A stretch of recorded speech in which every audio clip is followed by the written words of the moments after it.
జనవరిలో మహబూబ్ నగర్ విద్యానిధిని అనౌన్స్ చేసుకున్నాం. కలెక్టర్ గారి ఆధ్వర్యంలో కొనసాగుతున్న ఈ విద్యానిధికి అనేక మంది దాతలు ముందుకొచ్చి వాళ్ళు కంట్రిబ్యూట్ చేస్తూ ఉన్నారు.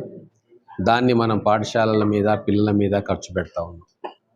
ఈ మంచి కార్యక్రమాలు జరుగుతున్న తీరు చూసుకొని మన జిల్లావాసి, మన జిల్లా నుంచి సామాన్య కుటుంబంలో వ్యక్తిగా ప్రస్థానం మొదలుపెట్టి ఈరోజు కొన్ని వేల మందికి ఉపాధి కల్పిస్తున్న మై హోమ్ గ్రూప్ అధినేత జూపల్లి రామేశ్వరరావు గారు, వారి కుటుంబ సభ్యులు ఈ మహబూబ్ నగర్ విద్యానిధి గురించి తెలుసుకొని వారే స్వయంగా పిలిచి మనకు ఈ మంచి కార్యక్రమానికి తమ వంతు సహాయంగా 10 లక్షల రూపాయలు విద్యానిధికి డొనేట్ చేయడం జరిగింది. ఆ కంపెనీ ప్రతినిధి శ్రీనివాస్ గారు ఈరోజు వచ్చి ఆ చెక్కును కలెక్టర్ గారికి ఇవ్వడం జరిగింది. మై హోమ్ గ్రూప్ అధినేతకు రామేశ్వరరావు గారికి, వారి బ్రదర్ జగపతిరావు గారికి, వారి కుటుంబ సభ్యులకు అందరికీ కూడా మహబూబ్ నగర్ ప్రజల తరపున వారికి ధన్యవాదాలు తెలుపుతా ఉన్నాను. అనేక కార్యక్రమాలు ఈ నెక్స్ట్ అకాడమిక్ ఇయర్ నుంచి మహబూబ్ నగర్లో ప్రారంభం చేసుకోబోతా ఉన్నాం. దానికి ఈ దాతలు ఇచ్చే విద్యానిధి ద్వారా ఖర్చు పెట్టబోతా ఉన్నాం.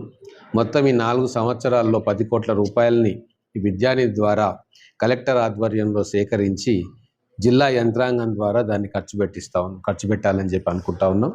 అనేక కార్యక్రమాలను మేము తయారు చేస్తున్నాం. డిఈఓ తోటి, టీచర్లతోటి ఆలోచన చేస్తూ ఉన్నాం.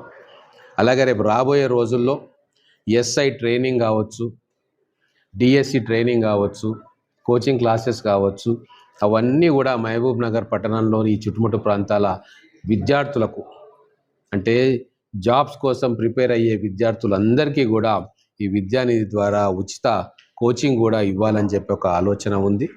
అంతేకాకుండా రేపు 10వ తరగతి పాస్ అయిన పిల్లలు మహబూబ్ నగర్లో జూనియర్ కాలేజెస్లో అడ్మిషన్ తీసుకున్న పిల్లలకి వేపూరు నుంచి ఇటు మన్యంకొండ నుంచి ప్రత్యేకమైన బస్ సౌకర్యం కూడా కల్పించి ఆ పిల్లలను తీసుకొచ్చి కాలేజీలో డ్రాప్ చేసి మళ్ళా ఈవినింగ్ కాలేజ్ కాగానే మళ్ళీ ఇంటి వద్దకు డ్రాప్ చేసే ఒక యంత్రాంగాన్ని కూడా ఏర్పాటు చేయాలని చెప్పి ఆలోచన చేస్తూ ఉన్నాం. నేను ఒకటే కోరుతున్న మహబూబ్ నగర్లో ఉన్న వాళ్ళందరికీ కూడా, స్థితిమంతులకు, విద్యావంతులకు, వ్యాపారస్తులకు, మీరు స్వచ్ఛందంగా ముందుకొచ్చి కలెక్టర్ గారి ఆధ్వర్యంలో ఉన్న విద్యానిధికి డొనేట్ చేయండి. ఖచ్చితంగా మన పిల్లలకు అది ఉపయోగపడుతుంది. అనేక కార్యక్రమాలను ప్రభుత్వం ద్వారా మేము ఆ విద్యానిధి నుంచి ఖర్చు పెట్టబోతా ఉన్నాం. అంతా కూడా పారదర్శకంగా ఉంటుంది. కాబట్టి మీరు స్వచ్ఛందంగా ముందుకు రండి అని చెప్పి మళ్ళీ ఒకసారి విజ్ఞప్తి చేస్తూ ఉన్నాం. జిల్లా నుంచి ఎంతోమంది పారిశ్రామికవేత్తలుగా ఎదిగినారు, కొన్ని వేల కోట్లకు అధిపతులు కూడా ఉన్నారు. వారందరికీ కూడా ఈ విషయాన్ని మీడియా ద్వారా మీరు అందరూ దాన్ని తెలియపరచాలా. ఈ మీడియా మిత్రులకు కూడా నేను సూచిస్తూ ఉన్నా, రిక్వెస్ట్ చేస్తూ ఉన్నాం. మీ కాంటాక్ట్లకు వచ్చిన ఏ పెద్ద మనుషులకైనా ఈ విద్యానిధి గురించి వాళ్లకు ఇన్ఫర్మేషన్ ఇచ్చి వాళ్ళను మోటివేట్ చేయాలని చెప్పి మా మీడియా మిత్రులకు కూడా నేను విజ్ఞప్తి చేస్తూ ఉన్నా.